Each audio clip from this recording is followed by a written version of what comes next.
Dans le noir, plongé dans l'horreur. Bonsoir à tous, bienvenue dans Mystère, l'émission qui se focalise sur des mythes, légendes paranormales méconnues et inspirées de faits réels. Un format plus long que les autres programmes de la chaîne et qui, je crois, vous a plu, puisque le premier épisode sur Bloody Mary a cartonné, donc je vous remercie d'être toujours plus nombreux à m'écouter. Et si ce n'est pas déjà fait, je vous invite à vous abonner sur ma page Facebook pour en savoir plus sur la sortie des prochains podcasts. La page Facebook @dans le noir podcast, de vous abonner sur tous les supports possibles et de mettre des critiques partout. Critiques qui, je le rappelle, m'aident et me permettent de propulser ma visibilité. Alors pour ce deuxième épisode, nous allons évoquer un meurtre passionnant et irrésolu. Je ne comprends même pas pourquoi il n'a toujours pas inspiré de film. Il date du début des années 1920 en Allemagne, et croyez-moi, vous n'allez pas le connaître. Je parle du mystère de la ferme de Hinterkaifeck.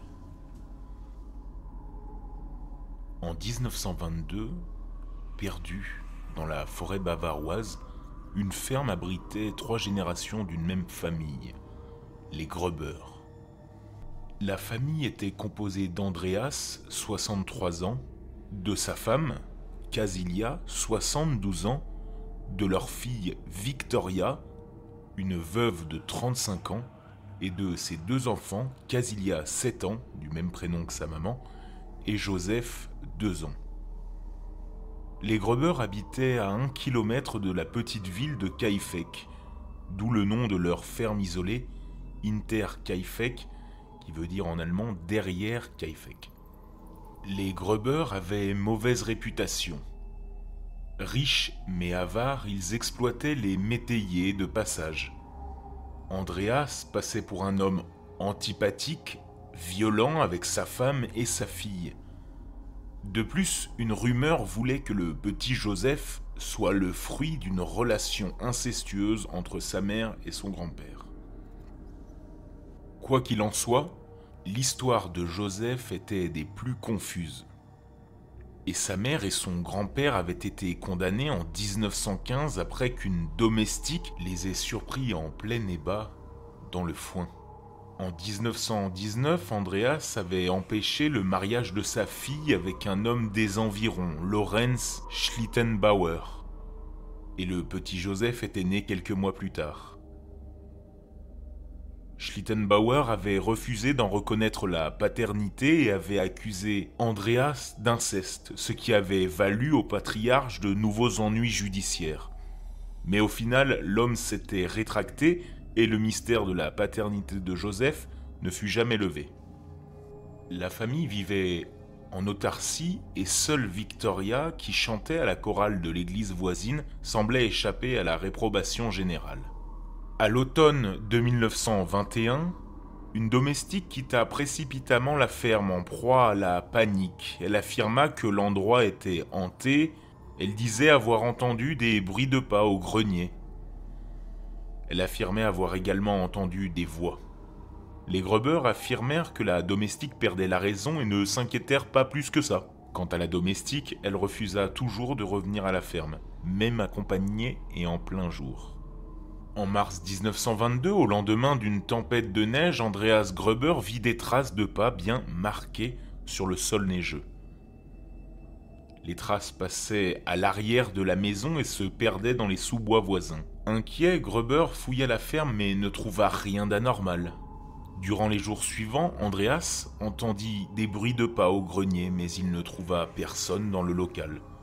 Puis, des phénomènes étranges se produisirent. Un journal, qu'aucun membre de la famille n'avait lu, apparut sur le pas de la porte. Puis, un trousseau de clés disparut. La famille constata aussi que quelqu'un avait tenté de fracturer la réserve à outils. Vers le milieu du mois de mars 1922, une tempête de neige s'abattit durant la nuit et au petit matin, Andreas sortit inspecter sa ferme. Il parcourait la propriété quand soudain il remarqua de profondes empreintes dans la neige fraîche. des empreintes qui se dirigeaient vers l'arrière de la maison. Le vieil homme les suivit un moment, mais les traces s'arrêtaient à quelques mètres des bâtiments. Et brusquement nerveux, il revint sur ses pas. Constatant qu'elle s'éloignait à travers champs, il remonta cette piste, mais en arrivant à l'orée de la forêt qui entourait Hinterkaifeck, il s'aperçut qu'elle se perdait dans les sous-bois obscurs et un frisson lui parcourut l'échine. Réalisant soudain que quelqu'un s'était peut-être introduit dans la ferme, il s'empressa de retourner chez lui et immédiatement il fouilla la maison, la grange et la remise à outils, sans succès. Alors perplexe, il s'assit et songeant à son ancienne bonne et à ses histoires de fantômes, il secoua la tête. La nuit suivante, alors qu'il dormait, Andreas et sa femme furent brusquement réveillés par des bruits de pas provenant du grenier. Andreas attrapa rapidement son fusil et il monta inspecter les combles. Puis comme il ne trouvait rien, il vérifia toutes les pièces de la maison en vain. Le lendemain matin, pensant qu'il trouverait peut-être de nouvelles empreintes dans la neige, Andreas se réveilla tôt et fit le tour de la propriété sans rien découvrir, mais en arrivant chez lui, juste sous le porche, il aperçut un journal. Un journal qui ne s'y trouvait pas auparavant. Il en était sûr. Intrigué, il ramassa le journal, mais tournant quelques pages, il s'aperçut qu'il ne l'avait jamais lu et qu'il ne l'avait même jamais vu dans la maison. Après avoir fouillé la ferme une nouvelle fois et ne remarquant rien d'anormal, Andreas décida de parler de ces étranges incidents à l'un de ses voisins, espérant que lui aussi aurait noté quelque chose d'inhabituel. Malheureusement, ce dernier lui assura n'avoir rien observé de spécial, en tout cas dans sa propre ferme, et n'avoir jamais entendu aucune histoire de ce genre dans les environs.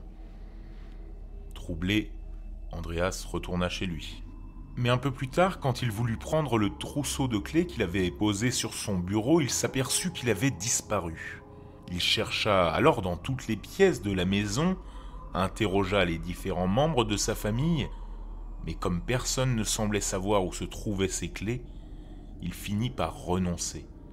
Retournant à ses occupations, il se dirigea vers la remise à outils, mais encore une fois, lorsqu'il voulut l'ouvrir, il remarqua des traces très nettes, indiquant que quelqu'un avait essayé d'en crocheter la serrure. Cette nuit-là, Andreas a eu du mal à trouver le sommeil. Pendant des heures, il repassa les incidents des derniers jours, dans sa tête, aussi inquiet qu'effrayé. Le 31 mars 1922, une nouvelle servante, Maria Baumgarter, arriva à la ferme. Sa première journée de travail sera aussi sa dernière. Le 4 avril 1922, les habitants de Kaifeck s'inquiétèrent de la disparition soudaine des Gruber. Victoria n'était plus parue à l'église, ni sa fille à l'école. Le facteur confirma également que le courrier s'accumulait depuis plusieurs jours. Ainsi, 3 hommes se rendirent aussitôt à la ferme pour savoir où étaient passés les Gruber. Tout paraissait calme.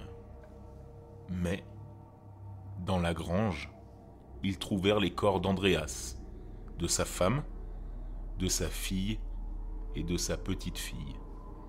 Les corps avaient été empilés les uns sur les autres. Dans l'habitation, les volontaires trouvèrent les corps de Joseph, tué dans son lit, et de Maria Baumgarter, la servante.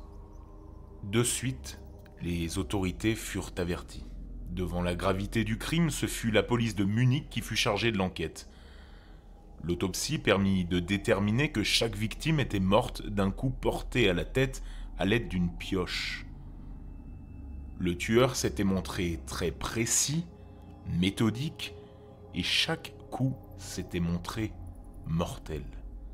Si les autres victimes avaient été tuées instantanément, il apparut que la petite Casilia avait survécu plusieurs heures à ses blessures. Pour une raison inconnue, de nombreuses touffes de cheveux avaient été arrachées de la tête des victimes. À l'exception de Victoria et de sa fille, les victimes étaient en vêtements de nuit et le crime semblait avoir été commis à l'heure du coucher. Selon les enquêteurs, le meurtrier avait attiré sous un prétexte quelconque chaque victime, l'une après l'autre, dans la grange. Puis il était allé tuer Joseph et la bonne dans leur lit. Étrangement, les corps avaient été recouverts, les victimes de la grange avec du foin, la bonne avec une couverture et le petit garçon avec une jupe de sa mère. Les policiers découvrirent que le foin de la grange avait été creusé de manière telle qu'une ou deux personnes puissent se cacher à l'intérieur. Par ailleurs, quelques tuiles du grenier avaient été déplacées de façon à permettre une surveillance discrète des alentours. Selon toute vraisemblance, les meurtres avaient eu lieu au soir du 31 mars 1922. Toutefois, le tueur était resté sur place quelques jours, car des voisins avaient vu de la fumée s'échapper de la cheminée. Un lit défait avait été occupé peu avant la découverte des meurtres et de la vaisselle sale avait été abandonnée sur place.